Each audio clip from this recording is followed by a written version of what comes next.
Lord, I just pray for this message. I pray for each and every church right across the globe. We pray for wars right across the entire globe. In Iran, in Pakistan, conflicts in Africa, conflicts in South Africa, court cases worldwide, people not telling truths, governing bodies and people in power not necessarily making the right decisions. Many of them hold the future of all of us in our hands, in their hands. However, that's not the truth, for the future is in your hands. And so we surrender and we pray this morning that it's all about you, the King of Kings. And we surrender to you and give you all the glory, and may you reign in everyone, in every heart, from now until forever. Amen. Ek het laasweek gepreek oor 'n charger. 'n Charger is 'n groot fight in ons huis. In ons huis beklei ons baie oor 'n charger, 'n selfoon charger veral, nee, en ek weet nie of julle in julle huise ook beklei nie, want as ek dit nie merk is hy weg. Want my charger is op my plek en dan vat iemand hom, of 'n kind of 'n vrou, ek weet nie waar is my vrou nie, maar hulle vat hom en dan is hy weg. En dan is dit 'n fight. Jy het hom gehad, nie jy het hom geskuif, jy het hom. And last week I did a sermon about a charger, and so let me just go to that charger.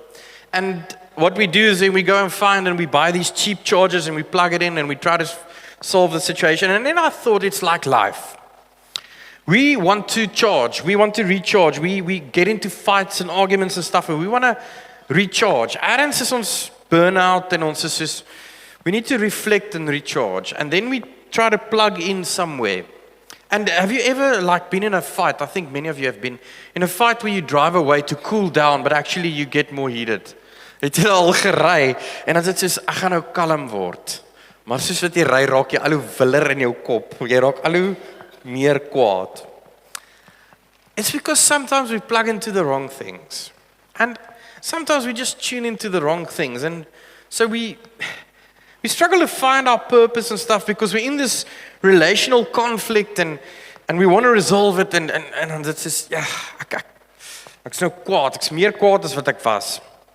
And so I used Psalm 1 to say that the ancient Jewish people used to say that every day you have to do the Torah, the law. And they have to recite it. And why is it important that you have all these laws and hierdie, jy het 613 en plus 10, jy het 623, daai 10 gebooie en die 623 wette. Hoekom moet jy al hierdie wette doen? Because it's a way of defining who you are. Now, we don't live in that age.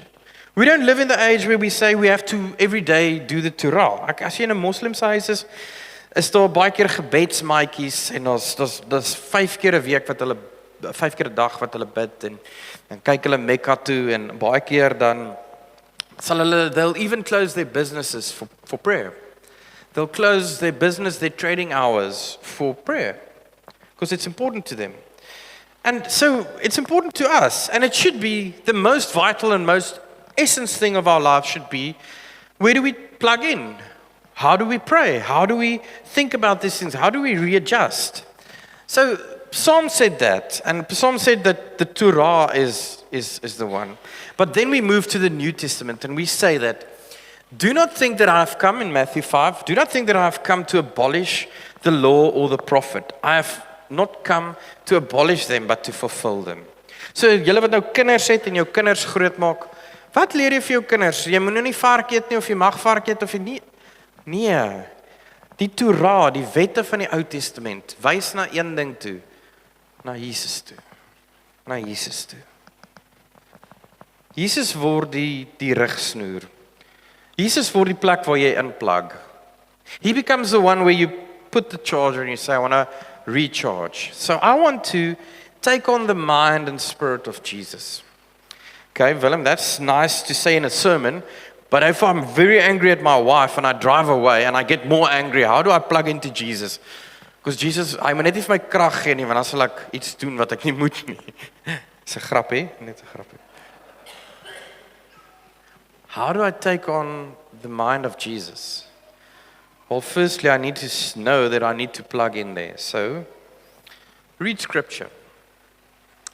What does he say about conflict? What does he say about how you should handle people? What does he say about your enemies? What does he say about your relationship? So the Torah, the plug-in point is not the law, it's Jesus. It's all about Jesus. And I made the second image to show you something of that. Those moments in your life where you get a breather for 2 seconds before you get into Netflix and watch a lot of stuff, or when you're driving, and you start reflecting. Those are the recharge moments. And the recharging there should be a main focus point where you need to plug in and say, okay, help me to do and to become more like Jesus. Now, when I grew up in church, they had so many sermons on, julle moet soos Jesus wees, né? And julle moet meer en meer soos Jesus wees. And I listened to all these sermons and it's good, but the moment I go out of church, I really struggle because I can't be Jesus. And sometimes I think like, soos Jesus, jy moet eerder beklei want ek kan nie. And so it gets better. You can't be Jesus. You're going to fail. And Jesus knew that. So yes, you can plug in, and yes, your charger's not maybe going to work.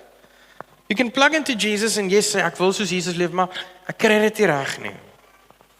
En dan sê hy, maar as hy ingeplug is, I'm going to give you that real charger, die regte een.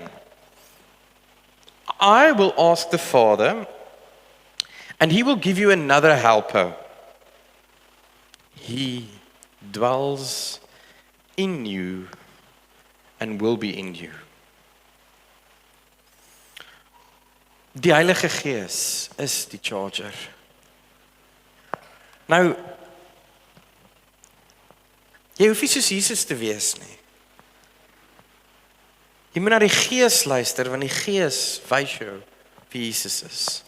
En die Gees bring hierdie goed bymekaar. En nou as jy wil begin praat oor die Gees en die Heilige Gees, waar praat jy? I use that image there because you refer to breath, life and spirit. If you look at the Hebrew and the Greek on that, it's breath, life, wind, spirit. In Hebrew it's ruach, and in New Testament in Greek it's pneuma, breath, spirit, wind. But what image do we get? We get an image of clay, and then God breathes in his life and in the nostrils, and it becomes life. So, miskien overcomplicate ons die Heilige Gees. Partykeer dan maak ons dit hierdie ding dat you're only going to get it at church, you're going to get the Holy Spirit. And they sometimes advertise these Holy Spirit revival places. It's awesome. But does that mean that the Spirit is now absent until next week Sunday? So kom volgende week, dan sien hulle die Gees? Kan nie wees nie. Hou gou jou hand voor jou mond. Keep your hand in front of your mouth. Just breathe into your hand.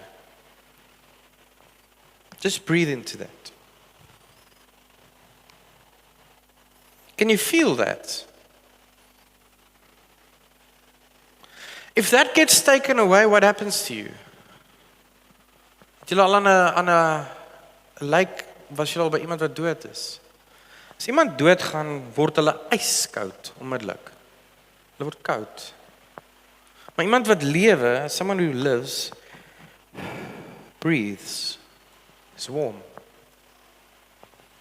So the Spirit is not something out there. It's not something that you find in church and sometimes there. And the Spirit is the charger that's been plugged in all the time. Dit was nog altyd daar. And to make it really practical, I thought about this. Why do people tell you, tel tot by 10? Hoekom sê mense sulke goed? Hoekom sê mense as dit kom by anxiety? What is the best medicine for anxiety? Breathing techniques. All psychologists will tell you. Asemhalingstegnieke. Hoekom? Ja, daar's 'n hele wetenskappe agter. It's a whole movement of your fight and flight system back to your frontale lobe. En hoekom? Is dit Nie die gees nie. Mag ons, are we not allowed to say that it's the Spirit? What happens when you start to breathe? In anger, in tension, anxiety, in pain. What happens when you ground yourself through breath work? It's the Spirit. And there's a lot of science behind it. You know, when you get into an anxious moment or this fight or flight, what happens to your body? You take away breathing. Jy begin maar so vlak asemhaal. Your sympathetic nervous system kicks in. But what also happens, you get all these hormonal discharges. You get adrenaline, noradrenaline, cortisol. So jy sit basies, die primal human, sit jy in a response of survival. Now, to use a good analogy for that is if I take my car and I drive my car at 180 kilometers an hour, flat out, die hele tyd, because I need to run away from someone or something. What's going to happen to the engine? What's going to happen to the vehicle? It's a long-term effect on it. That's anxiety. That's stress. That's what happens long-term. This is scientific. They say that breath work helps you to move away from all these hormonal discharges. To move away from it all and to say, okay, let me become something else, who I am, who I really was meant to be. En as ons dan oor die Heilige Gees praat, hoekom gaan soek ons altyd na iets? Why do we always look for miracles and wonders and signs and when it all was given to us at the very beginning when he said, you have the breath of life. Okay. Ek hoef nie soos Jesus te wees nie. Ek is ingeplug in die Gees. I'm plugged into.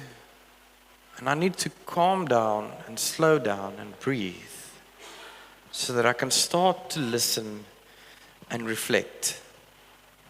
That changes the perspective.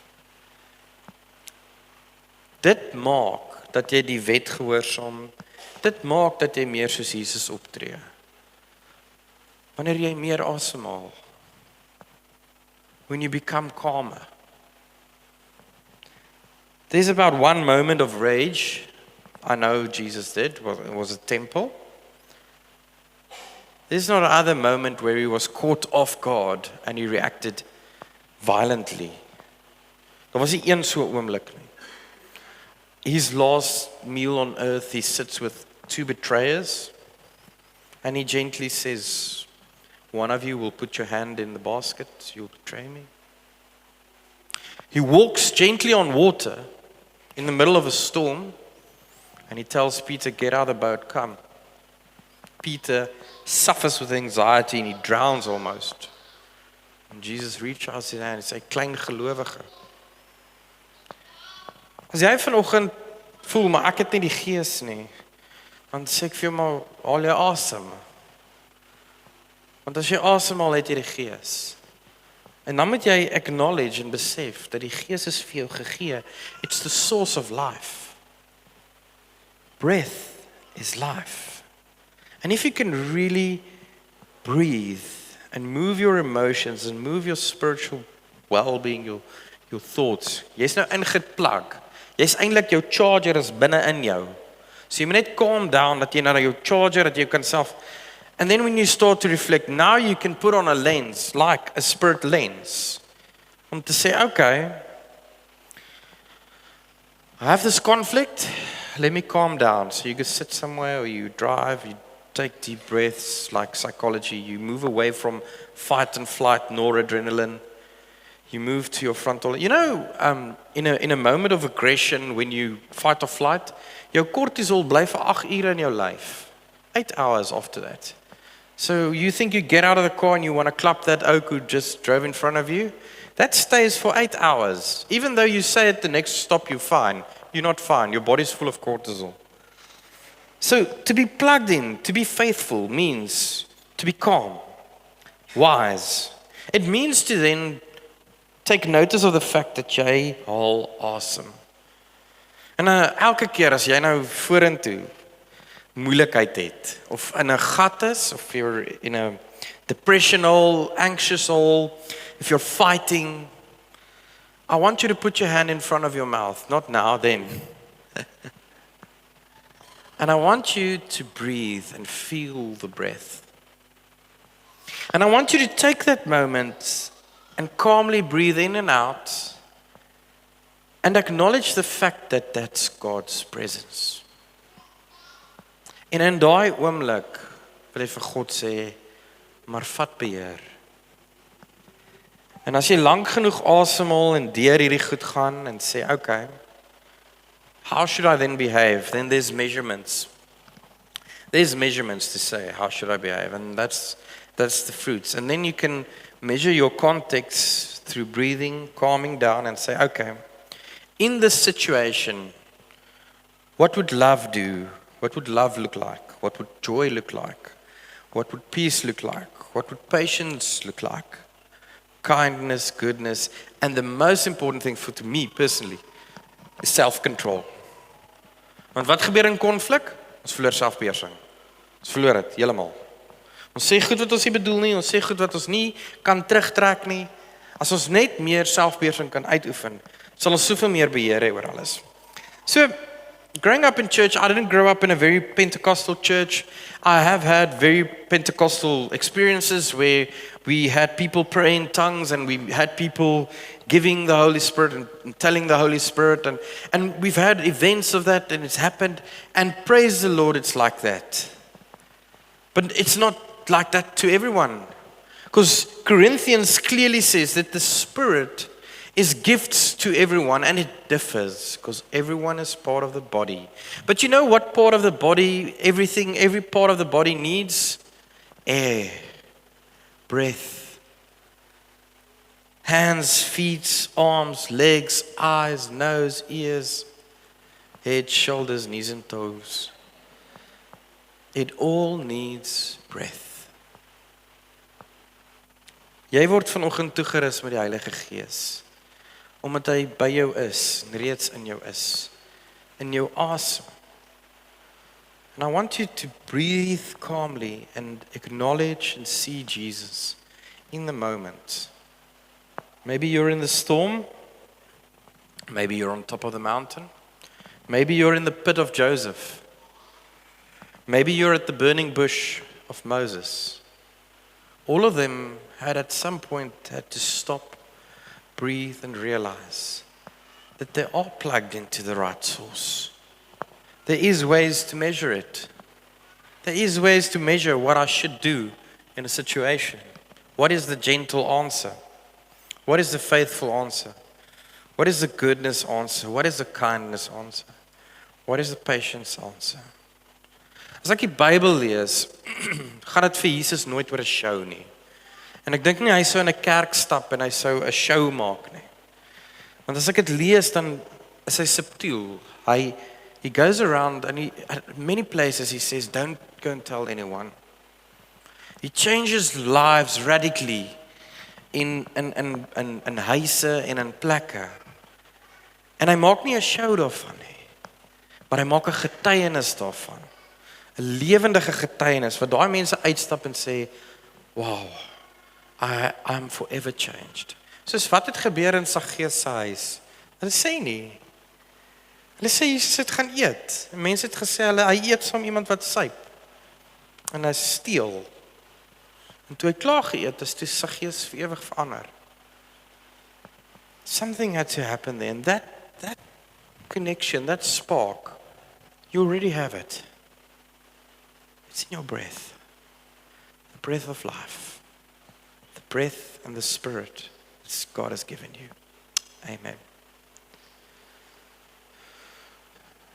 Lord, we should stop always searching for you and where you are and what miracles you are performing and how you're performing them and on what ratio. And maybe we should just calm down and take note of what's around us. It's beautiful when we drive. It's beautiful when we walk next to the ocean. It's beautiful when we can just take a moment to reflect. But the problem is we drown in anxiety, we drown in fear, we drown in so many things. But breathing may remind us of the Spirit that you're in us. Here, soos wat ons worstel en soek, mag ons ontdek dat ons klaar ingeplag is in die gees. Ons moet ophou so reageer uit woede uit en emosies. Stop with emotional reactions and calm down and listen. And the Spirit shows us wisdom, what is love, what is kindness, what is self-control. Those are the things of the Spirit. It's not always this extravagant movement. It's this whisper. And you need to calm down to hear the whisper. And I pray for everyone who is in darkness, that they may calm down and hear the whisper. That you will guide them. Die wind waai soos hy wil. For Elia, he had to calm down and he had to listen to die geritsel in die windstilte. May we discover in our breath, the breath of life, the breath of you, that we are plugged in, we created for so much more. Until we blow out our last breath, may we take every single breath not for granted, but as intention and purpose in our life that's been sowed and planted there. May we constantly be reminded thereof. Thank you for this gift of Sunday, the gift of birth, the gift of life, the gift of relationships, the gift of church. We give you all the glory and all the praise in Jesus' name. Amen.